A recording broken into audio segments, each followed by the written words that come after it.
हरिओम तत्सत। जय गुरुदेव दत्त। आशा करते हैं आप सभी मंगलमय हैं, स्वस्थ हैं और जीवन में उन्नति प्राप्त कर रहे हैं। जैसे हमने पीछे एक वीडियो बनाया था तंत्र मंत्र यंत्र पे, उसी में आज हम विषय ले रहे हैं यंत्र का।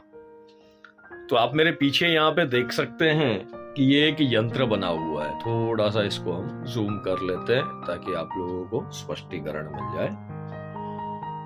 अब ये जो यंत्र बना हुआ है ना, ये यंत्र है श्री यंत्र।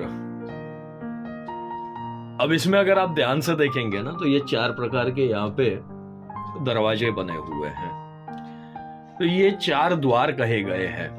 किसी भी यंत्र में प्रवेश करने के लिए ना 4 द्वार होते हैं। अब जैसा हमको कर्म उस यंत्र से लेना हो, वैसे वो द्वार से हमको प्रवेश करना होता है। ये पूरा का पूरा एक विज्ञान है। अब आजकल हम लोग ने इस विज्ञान को समझना तो थोड़ा सा कम कर दिया है। हम लोग समझना नहीं चाहते हैं। हमको सीधा वो तुरंत फायदा कैसे मिले, हम उस तरफ थोड़े से है। खैर, इसमें आप देखेंगे अलग अलग रंग आपको दिख रहे हैं। तो ये सब रंग जो है ना, ये 3 तत्वों से संबंधित 3 रंग है। इसमें कई 4 रंग होंगे, 3 होंगे, बट तत्व 3 ही है उसके, सत्व, रज और तम। और उसी के देवता आकर के इसके ऊपर विराजमान होते हैं। अब होता क्या है कि हम लोग कोई भी यंत्र जब लेते हैं, तो जूम आउट कर लेते हैं।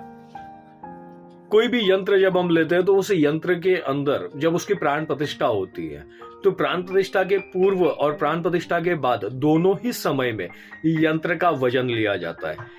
बहुत सी जगह पे अभी भी वजन लेते हैं। बाकी अभी बहुत से लोगों को पता भी नहीं है कि वजन लेना चाहिए, क्योंकि वेट करने से आपको ये पता चलता है कि इसमें प्राण आए हैं या नहीं आए हैं। कोई भी यंत्र में जब आप लेते हो तो उस यंत्र में देवता विराजमान होते हैं। अब मान लो कि हम आपको खींच करके हमारे घर ले आए और हम आपको बिठा के रखे, ना चाय पूछे ना पानी, तो आप कितनी देर बैठे रहोगे?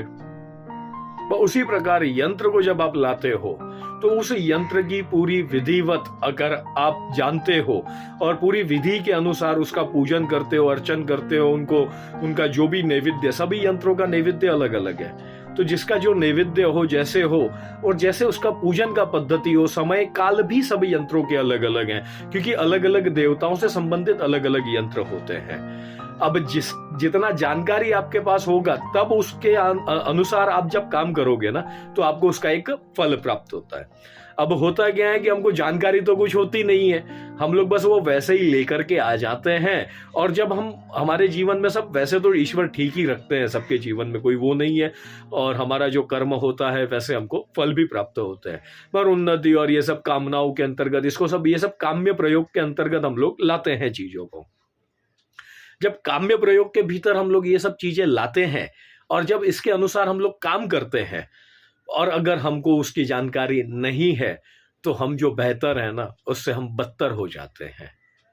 तो आशा करते हैं यंत्र के बारे में आपको कुछ स्पष्टीकरण मिला होगा आज।